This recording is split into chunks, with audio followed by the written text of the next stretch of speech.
A logical proof for the existence of God. 1. Existence exists. 2. There are two possible kinds of existence. The first is that a thing is perfect in that it must exist and cannot be non-existent, or a thing does not necessitate existence in its own right and therefore receives its existence from something else. Of this first kind, we would say that it is necessary and self-existent. Of this second possible kind, we would say that it is contingent and caused existence. 3. The second kind, contingent caused existence, alone cannot exist because, not being self-existent, there would be nowhere to draw its existence from.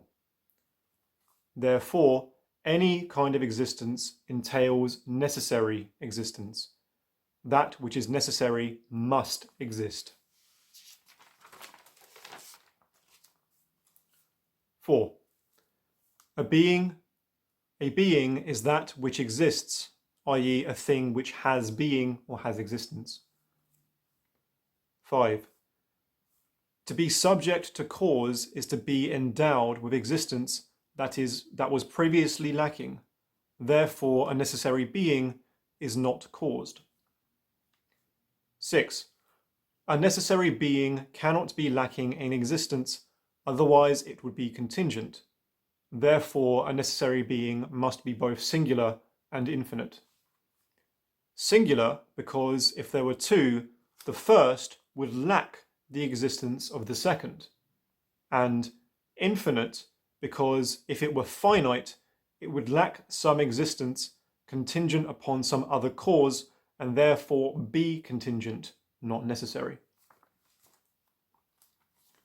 7. Will or choice occurs when the activity of a being arises from itself and is not dictated by an external influence. Therefore, a necessary being must have a will, otherwise the activity of its existence would be dictated by something other than itself, making it contingent. 8.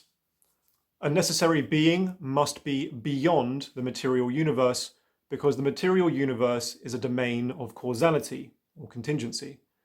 Hence, to either be subject to or equivalent with the material universe is to be contingent, not necessary. For the same reason, a necessary being cannot be subject to time. It cannot be becoming because that would entail that it is something which is not yet, hence making it contingent upon time. So now we can summarize the entire argument. Therefore, 1. Existence exists. 2. Therefore, there must be necessary existence or a necessary being. 3. Such a being must be singular, infinite, willful, and beyond the material universe. 4. A necessary, singular, infinite, transcendent being is God. 5. Therefore, God exists. So that's basically it. There are a couple of things to note with this. One of the ways you can refute this is if you basically just say that logic doesn't apply. But if you accept, because what I've tried to do there is I've just tried to show that as a completely logical sequence, right? So if you follow the logic on that, one of the other things you could say is, well, that doesn't necessarily prove the Christian God, for example. It's not specific enough to narrow down which God it must be, which is fair. But what it does do is it rules out atheism, because if such a being does exist, then atheism can't be true. And it also rules out agnosticism. And what it does is it at least narrows down the possibilities to either deism or monotheism. So that's what we're left with. That'll be all.